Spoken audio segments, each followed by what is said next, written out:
Olá, olá, sejam Olá. bem-vindos, seja bem-vinda ao Papo de Maluco, o podcast do Instituto Anata, onde vamos conversar sobre psicoterapia, psicologia, o assunto que vier. Oi, Rafael. Olá, Pedro. Oi, Thaís. Oi, Pedro, tudo bem? Oi, Júlia. E aí, Pedro? Oi, gente. Oi, Samara, como é que você está? Estou bem. E você, Pedro, pessoal? É um prazer estar aqui, Bom, né? todo mundo bem. Hoje, no nosso primeiro podcast, nós temos a honra de ter conosco, né, Kali, que é psicóloga clínica, que é vice-coordenadora do Núcleo de Saúde Mental Policlínica Piquet Carneiro, da UERJ, é formada em Mindfulness, é especialista em psicologia médica, né? É especialista em gestão de emergência em saúde pública pelo Hospital Sírio-Libanês e é mestre em saúde coletiva pela UERJ. Né? Que currículo, né, Kali? Né? Seja muito bem-vinda e muita alegria para nós ter você aqui no nosso primeiro.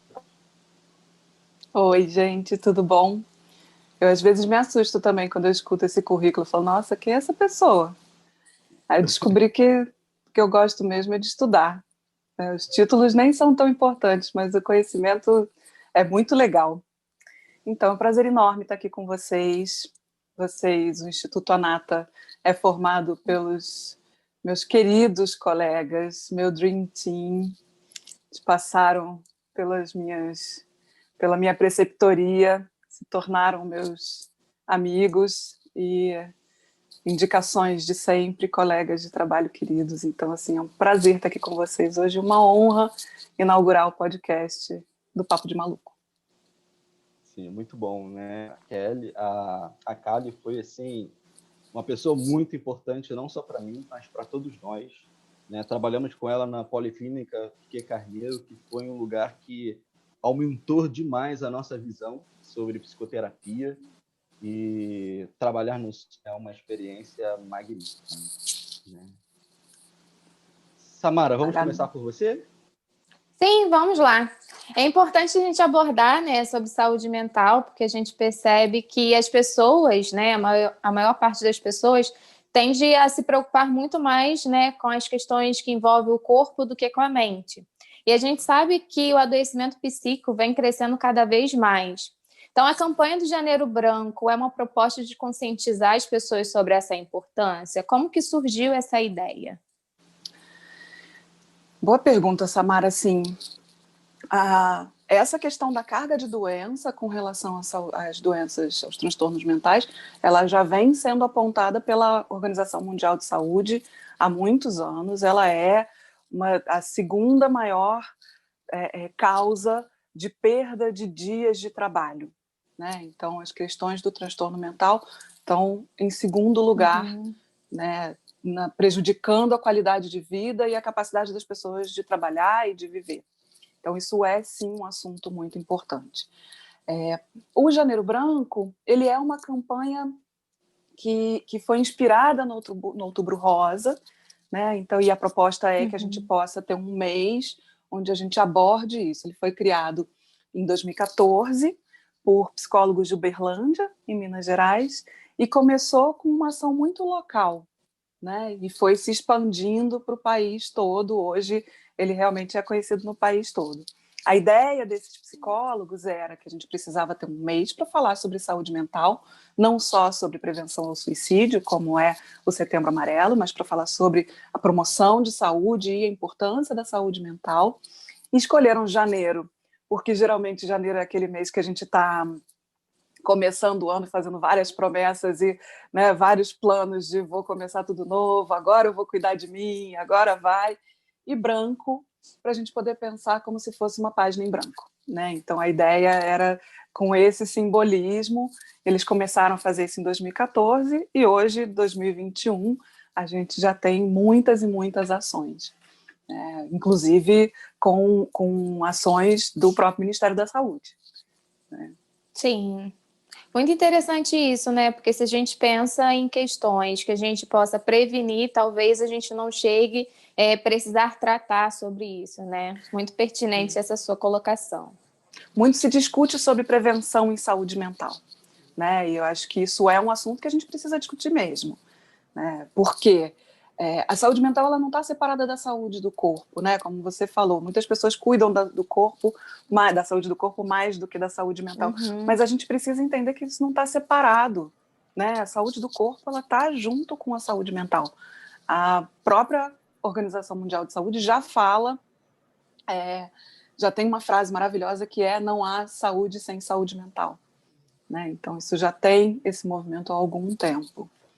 Mas é, sim, muito, muito importante. E eu acho que é importante a gente trazer essas coisas juntas. Carla, você até trouxe um dado interessante dessa dos afastamentos no trabalho por causa de questões relacionadas à saúde mental.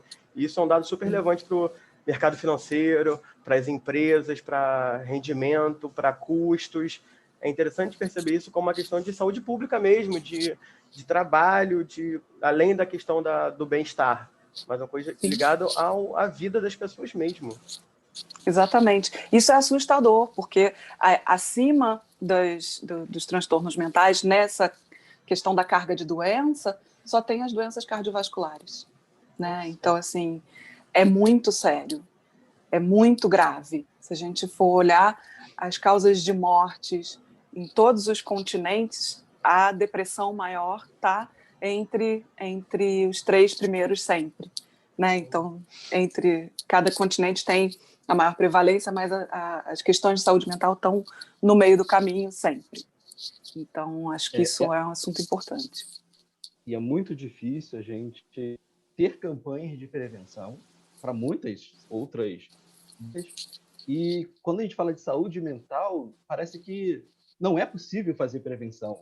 Não existe fazer prevenção. Não dá para focar a nossa vida emocional, afetiva, né, das relações que está dentro da nossa saúde mental. E falar em Janeiro Branco é trazer essa proposta e mostrar que é possível, sim, ter uma prevenção em saúde mental, é possível, sim, fazer um planejamento dentro da saúde mental para que a gente possa ter uma mínima habilidade durante um ano. Sem dúvida. A gente encontra muitas linhas teóricas, muitas abordagens teóricas que defendem que não é possível fazer prevenção em saúde mental, né? Assim, mas isso acaba sendo um assunto um pouco superado, porque se a gente for considerar o cuidado integral à saúde, então sim, é possível fazer prevenção em saúde mental. A gente tem a psicologia positiva trazendo isso com muita força. A própria terapia cognitivo comportamental fala também bastante sobre isso, as técnicas de ativação comportamental e de bem-estar. Então, assim, a gente tem muitas técnicas, sim, para tratar de prevenção em saúde mental. E aí a gente pode também pensar em prevenção da violência, isso tudo também afeta bastante, né? Então, acho que a gente só precisa pensar na saúde mental de uma forma mais ampla do que a fechadinha da nossa clínica privada, né? E aí a gente pensa necessariamente, sim, numa saúde coletiva, na saúde pública. Agora, Kali, eu fico pensando também, né, a gente falando de prevenção e tal, sobre essa romantização que às vezes rola, de que a terapia vai ser o lugar para você resolver qualquer coisa que muitas vezes é inerente à vida, né? O que você pensa daquela frase não, todo mundo tinha que fazer terapia? Como é que você vê isso? Eu acho que né, assim, a terapia não é igual à saúde mental, né? Ou saúde mental não é igual à terapia. Perfeito. Não necessariamente. Geralmente a gente vai fazer terapia quando tem alguma coisa que a gente gostaria de resolver, né? A gente tem alguma coisa que a gente precise, que esteja incomodando e que a gente precise cuidar mais especificamente. Pode ser uma característica de personalidade? Até pode, mas geralmente tem alguma coisa que incomoda, né? E aí eu acho que quando a gente fala de que todo mundo precisa fazer terapia, eu não tenho tanta certeza. Eu acho que todo mundo precisa se conhecer e cuidar da sua saúde mental, né? Assim, agora, fazer terapia, eu já não tenho tanta certeza, porque eu acho que a terapia ela é um pouco mais sobre o tratamento, né? Assim, tem uma parte que é, sim, de autoconhecimento, mas tem uma parte que é um pouco mais do tratamento. Eu acho que nem todo mundo precisa fazer terapia. Se a pessoa tá de boa, ela tá bem, fica bem, porque se for remexer, vai abrir vai cutucar as feridas aí, né? Sim, e muito, Exatamente, muito legal cara. essa diferenciação, né, entre terapia e saúde mental. Uhum. Exatamente, cara, é isso. Saúde mental não é só sobre fazer terapia, né? Muito mais abrangente que isso. E aí fica uma pergunta para você também, né? Quais outras estratégias a gente pode incluir na nossa rotina que corroboram para o favorecimento da saúde mental? Então, Thaís, eu tô engastalhada com uma história que eu tenho visto acontecendo, né? Assim, ao mesmo tempo que a saúde mental não é igual à terapia, que a saúde mental é um conceito amplo, a gente também não pode considerar que a saúde mental é justificativa para qualquer coisa, né? Então, por exemplo, nesse momento de distanciamento social, a gente vê as pessoas falando: não, eu vou para a balada porque é pela minha saúde mental, eu mereço a minha saúde mental. Assim, a gente precisa entender que a saúde mental ela também está cercada pelas questões éticas, né? Então, assim, vamos pensar que não é carta branca para qualquer coisa, né? Mas temos muitas atividades que corroboram para a gente cuidar da nossa saúde mental. Então, por exemplo, a atividade física é uma que eu acho que é conhecida por todo mundo, né? Assim, quando a gente pratica atividade física, seja ela qual for, é a que é suportável, é a que é legal para a gente tem liberação de endorfina, a gente tem um processo bioquímico, né? Para além da sensação de que a gente está fazendo alguma coisa para a gente tem um processo bioquímico de sensação de prazer. Então, tem atividade física, tem as atividades artísticas, né? Assim, a gente ser capaz de se expressar ou de encontrar uma representação artística que nos alimente, que nutra a nossa alma, isso ajuda bastante. Eu fiquei pensando, tem uma palavra que eu não consigo achar outra, que é hobby, né? Então, ter um hobby. Só que toda vez que eu penso em ter um hobby, eu penso naqueles americanos jogando golfe, sabe, assim, cor de rico. Não é isso. Ter um hobby é ter uma atividade prazerosa. que seja prazerosa, mas e que não seja necessariamente uma tarefa, né? Assim, alguma coisa que te viabilize uma sensação de que você está fazendo algo legal para você. Então, cuidar de planta, estudar coisas que goste, leitura, artesanato ajuda muito, né? Assim, a gente tem experiências no SUS com artesanato que são maravilhosas.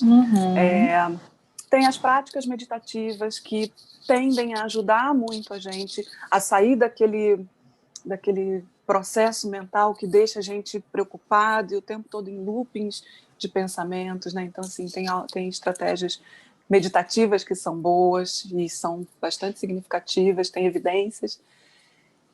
A gente não pode deixar de falar da espiritualidade, né? Assim, que é muito além de religião, mas a gente se conectar com o que a gente acredita, com o que faz sentido para a gente ter amigos e poder conversar com as pessoas, né? Assim, se sentir como parte de um grupo, como pertencente a um grupo, tem quem confiar, tem com quem compartilhar a vida.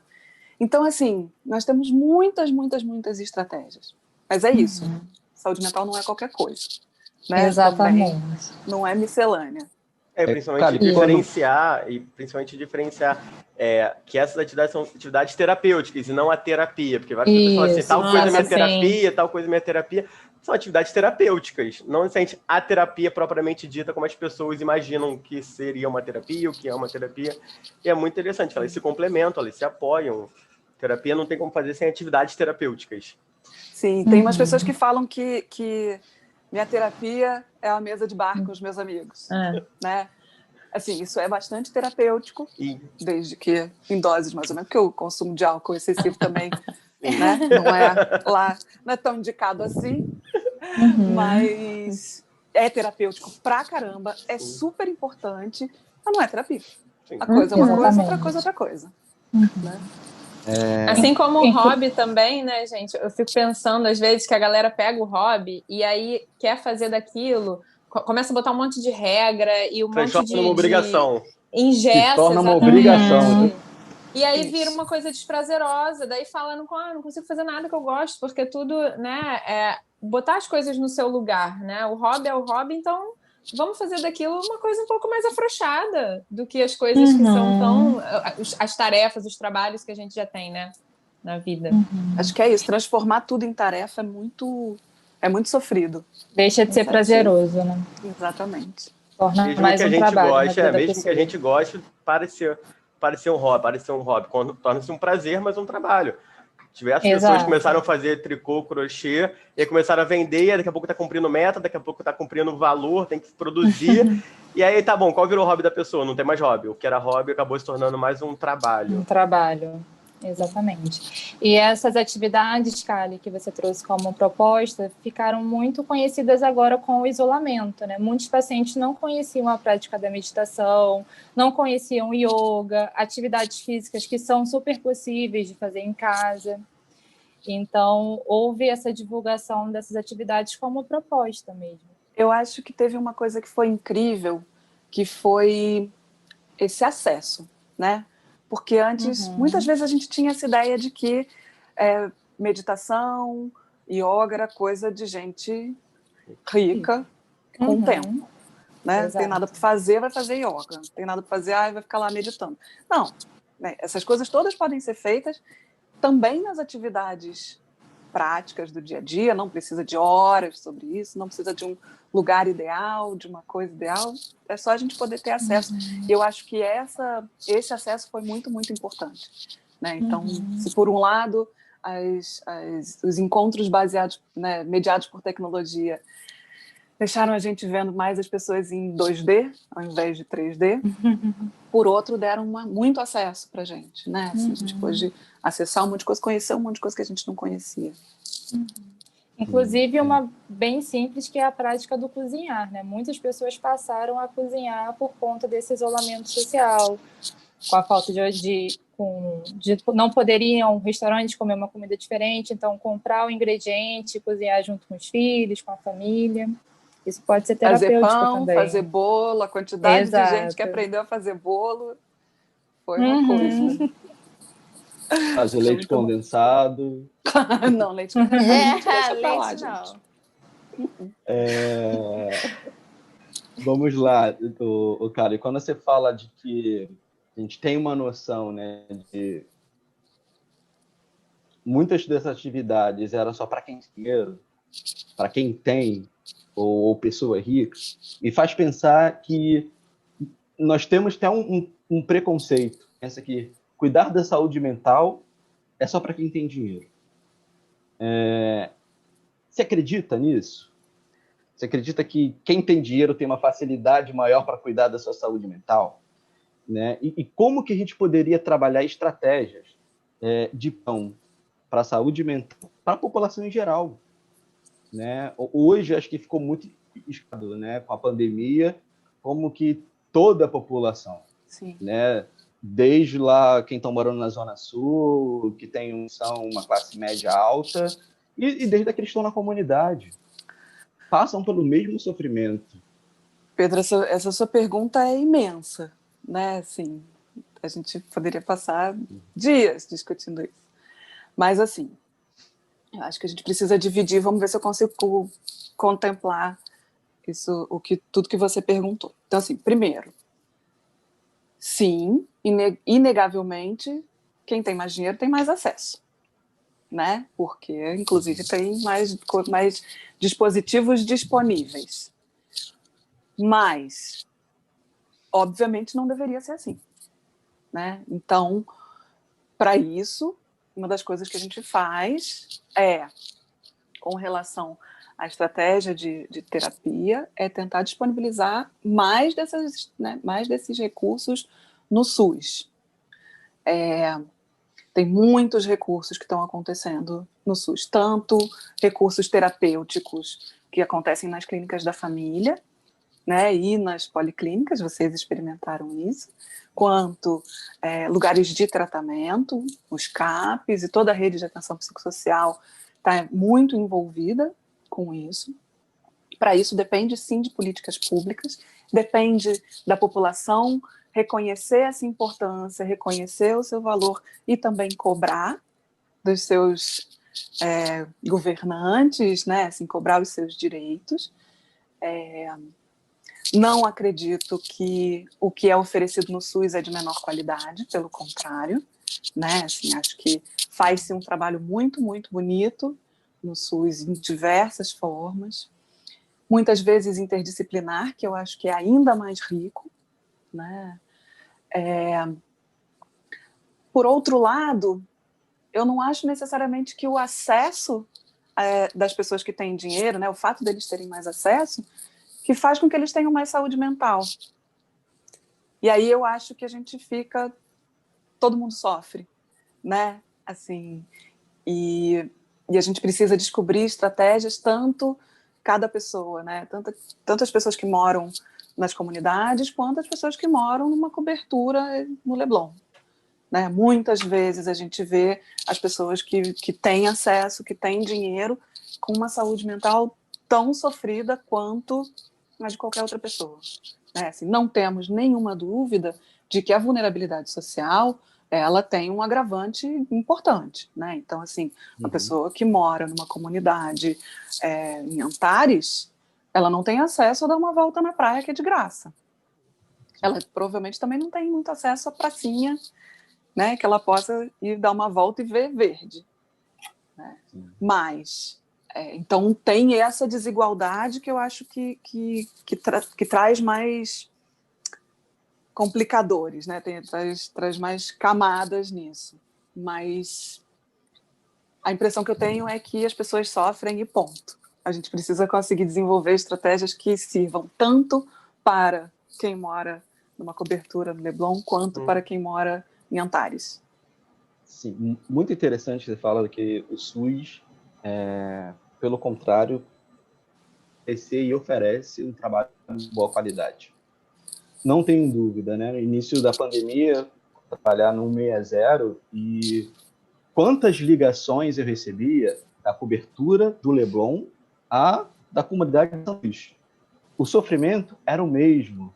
E o que eu mais ouvia da classe média alta era: o que vocês estão fazendo? Porque é maravilhoso o serviço que vocês estão oferecendo.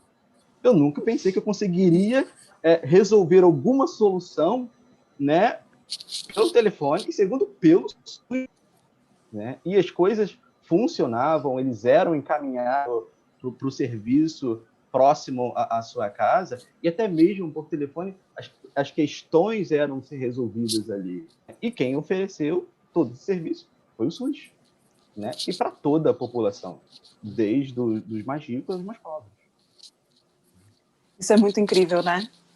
Essa é a minha motivação, mesmo nos dias quentes de 41 graus, para falar, não, vamos lá, é dia de... vamos trabalhar. Né? Assim, porque, sinceramente, esse Rio de Janeiro, isso não é simples, mas ver o SUS acontecendo, ver a rede funcionando, ver o contato das pessoas, o envolvimento das pessoas, é incrível.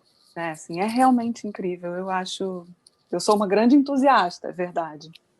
Mas é isso, eu falo da minha experiência, né? Eu falo do que eu vivo.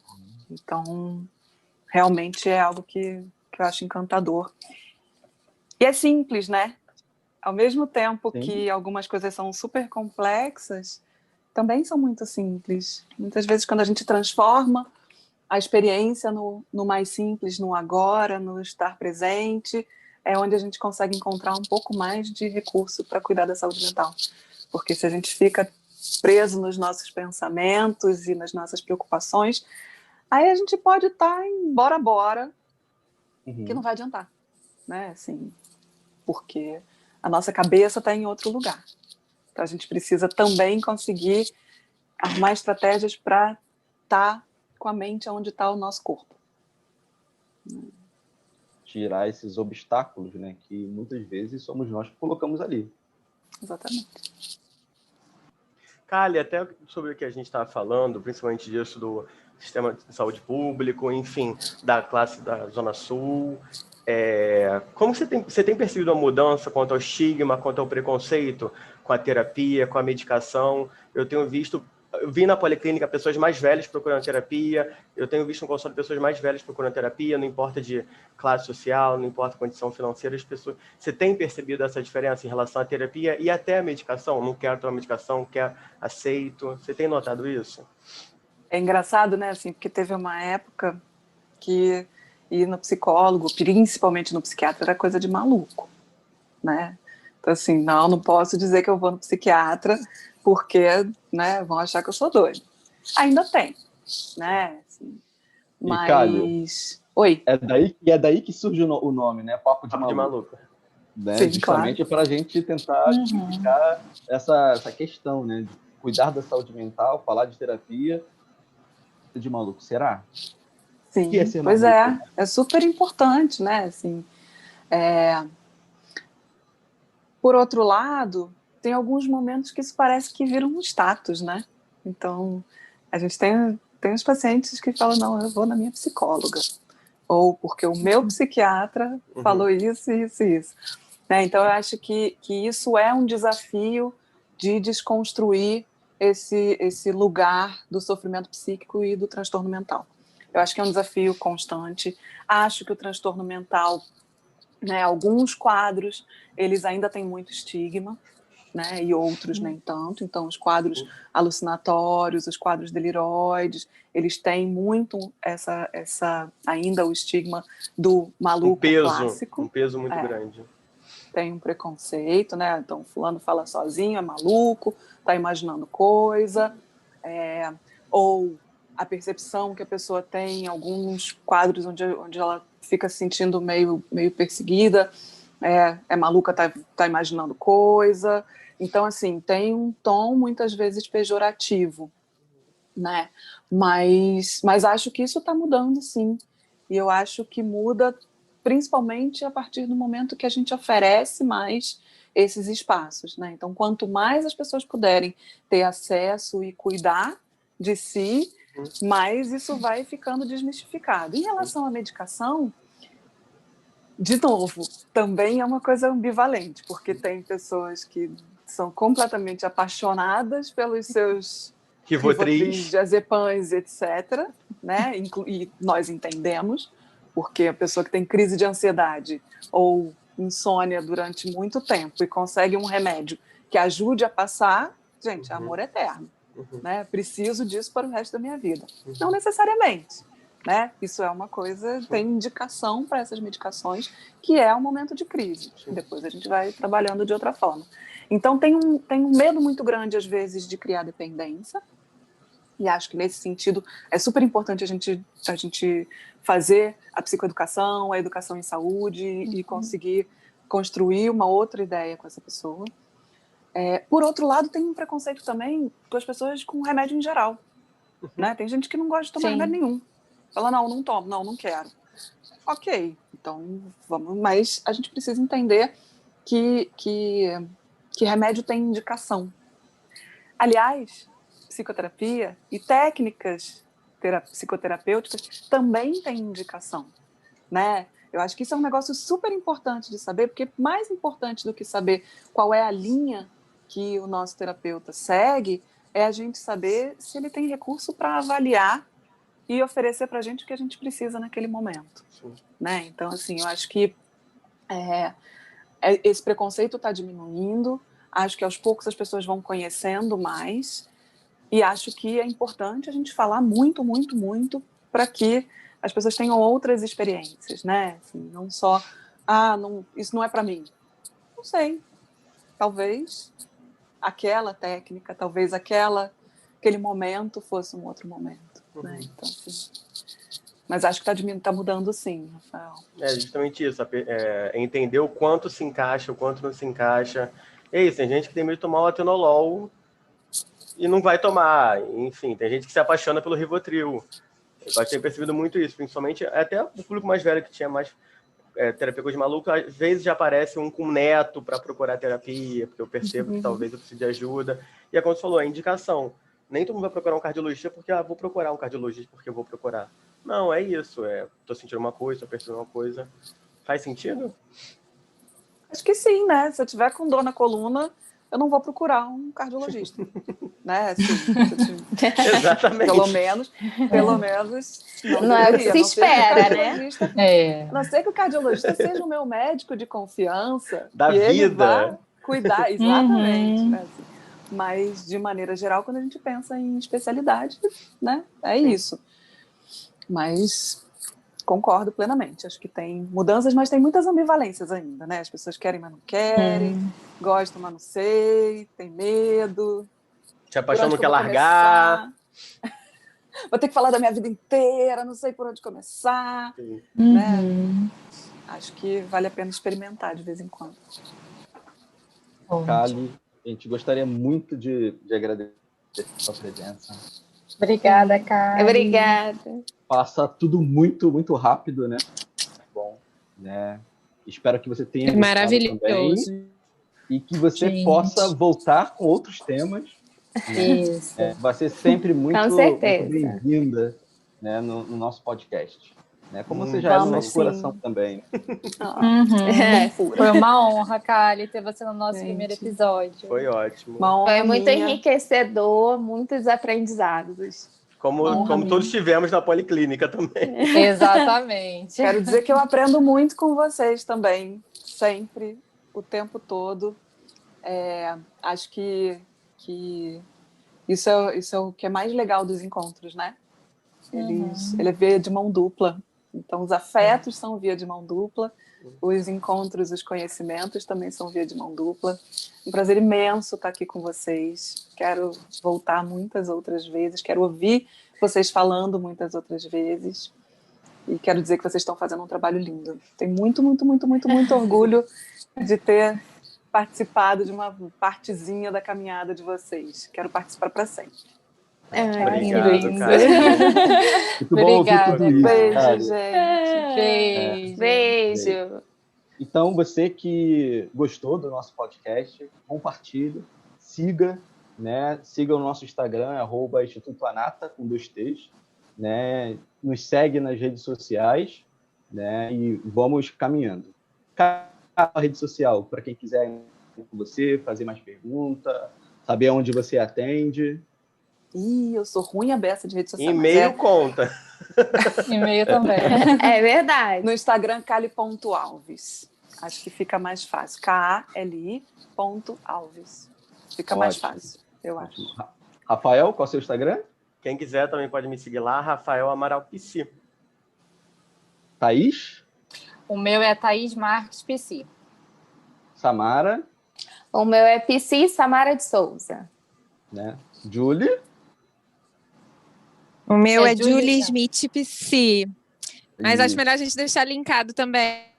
Isso, vamos deixar tudo no link, né? Escreve. E o meu, isso, é @psipedropaulo.rj.